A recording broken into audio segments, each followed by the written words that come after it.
Picture it. It's 1927, Southwest Texas University campus, otherwise known as Texas State nowadays. It's my great-grandmother's freshman year of college, and she was a very independent, studious woman.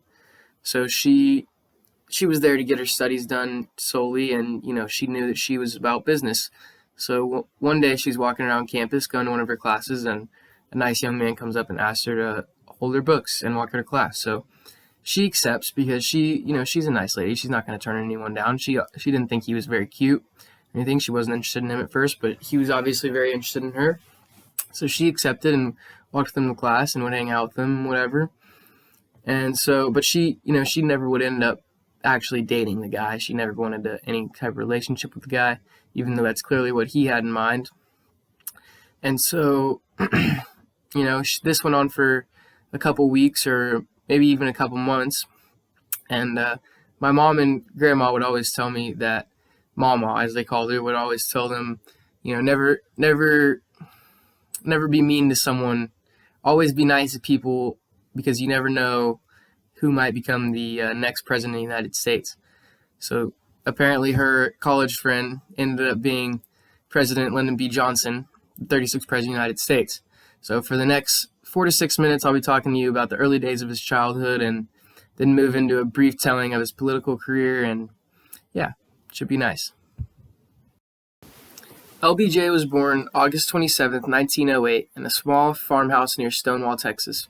He was the oldest of 5 other siblings, and he went to school in Johnson City, Texas. He ended up graduating high school there in 1924, and he was only 15 years old when he graduated high school, so he was clearly the youngest in his class. So he moved to California and worked in his cousin's law office, and then finally came back to Texas, where he did some day labor and eventually enrolled at Southwest Texas. He was involved in debate, the school newspaper, and other political groups. So now let's talk about LBJ's political career. He knew pretty much right after he graduated from Texas State that he was much smarter than most of his classmates and everyone, so he knew that he wanted to be involved in politics and help the world become a better place. So he started as a legislative secretary in 1931. He was a huge supporter of Franklin D. Roosevelt when he was elected president and met several people in that circle. In 1934, he married Lady Bird Johnson, and they had 2 daughters. Then in 1935, he was the head of a group that allowed him to create educational job opportunities for the youth, and then he decided to run for Congress 2 years later. Johnson had a career in the U.S. House of Representatives and eventually became JFK's pick for vice president.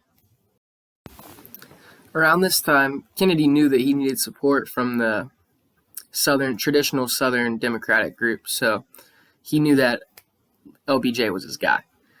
There was also rumors that LBJ threatened Kennedy by threatening to expose some of his affairs that he had. Obviously, we know Kennedy was a very good-looking president, and he did what he did. Nobody knows, but there was rumors that LBJ threatened to expose him for his affairs and hookups and whatever he was involved in. So either way, he ended up being picked to be the vice president from 1961 to 1963 and was sworn in as the president of the United States when JFK was assassinated on November 22nd, 1962. It was one of the biggest things It was one of the biggest breaks for LBJ as he immediately got assigned as president. But he was ready. He was prepared to be the president. And one of the biggest things LBJ did was sign the Civil Rights Act into law. He also passed several laws that helped reform our country, improving health care and immediate Medicare, improving healthcare and initializing for people in the United States. Johnson died on January 22nd, 1973, at a pretty young age. He was only 64. He had a heart attack. Today, there are very, very many schools and roads and all kinds of things named after Lyndon B. Johnson. He was a very good president. A lot of people really respected him as a president. the Presidential Library, University of Texas campus in Austin, even a space center. A lot of things are named after Lyndon B. Johnson. Johnson also served in the U.S. military as part of the Navy in World War II.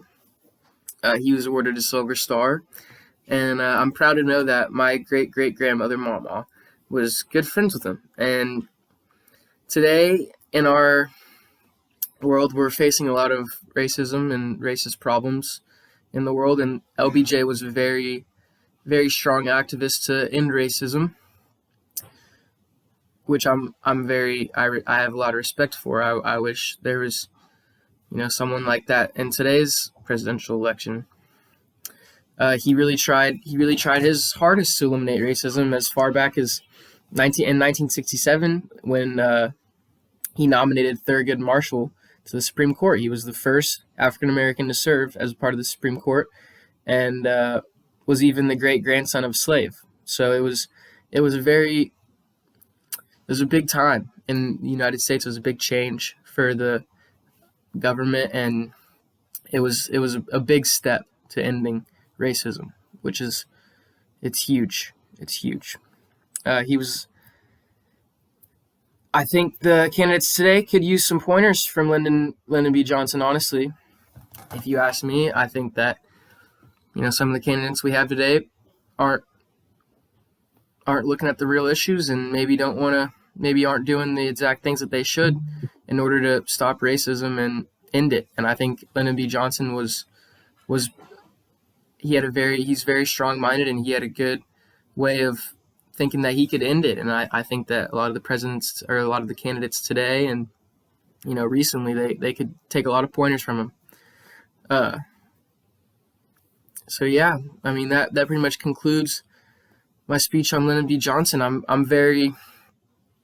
was almost a part of his family, if you really think about it. My great-great-grandmother, if she would have maybe had a thing for him, but I mean, can't think like that, but it's pretty crazy. So yeah, that'll conclude my speech. Thank you for your time. Thanks for listening. Everyone have a great day.